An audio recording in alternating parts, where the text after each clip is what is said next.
Have you ever wondered, how can I connect with other cultures? My name is Juliana Ortiz, and today I'm going to answer this question through my personal experience. It is said that a second language is a portal to people anywhere and everywhere in the world.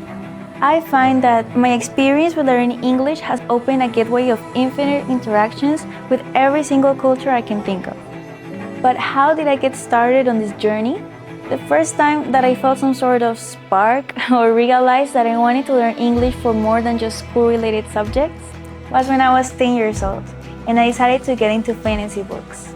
I felt that even though I loved the story and thought it was interesting, the translation I owned in my native language probably didn't capture the essence of what was written in the original copy, like the jokes or the dialogues between characters. When I got the book in English, I realized I was right about the amount of context I was missing out on. But I also found out about vocabulary and everyday expressions that native speakers use that I wasn't learning about in school. Soon after this first immersive experience, I started applying this logic to all of the media I consume, like movies, TV shows, music, video games. Yeah, basically I started learning on my own. On the context of being somewhat self-taught, I realized that the better I got at speaking, reading, writing, listening, interpreting the English language, the broader my worldview became. My mind started to wander into more possibilities for the future, no longer focusing on only local opportunities, but rather looking at the bigger picture. Like all the places in the world I could go, using English as a kind of master key to open up doors for me. As for the way I interacted with people around the world, thanks to social media, I was able to talk to people from any culture or country about topics that interested me, and belong to communities where I could engage in discussions about things that mattered to me with people who knew about them, no matter where they were from. All this communication and socialization was possible because even though we didn't belong to the same culture, we all spoke the same second language. Another amazing way in which English has helped me get a better insight of other cultures is learning about their records through the history in their books. For example, I've had the opportunity of reading Crime and Punishment by Dostoevsky and The Phantom of the Opera by Leroux.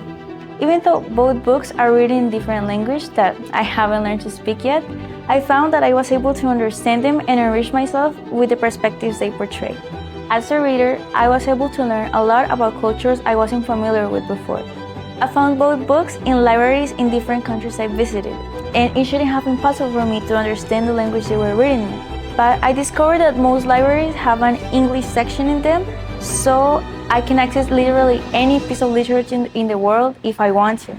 I believe that ever since this second language learning journey started, my perspective has changed in many ways. For example, the opinions I can form about different issues going on around the world are more nuanced now that I can understand the different points of view. Also, my personal goals and what I wish to achieve in life has become much clearer now that I know learning English is such an interesting and fulfilling part of my life. I dream of majoring in English literature and philology in college, and I aspire to become a writer, using the second language in all of my works. Maybe if I had never picked this first book in English, things would be very different today. What began as a simple desire to understand the book has turned into a lifelong connection to people, cultures, and ideas beyond my own. The process of learning English didn't just teach me a new language, it allowed me to see the world differently. And the best part, anyone can live the same. All it takes is a spark.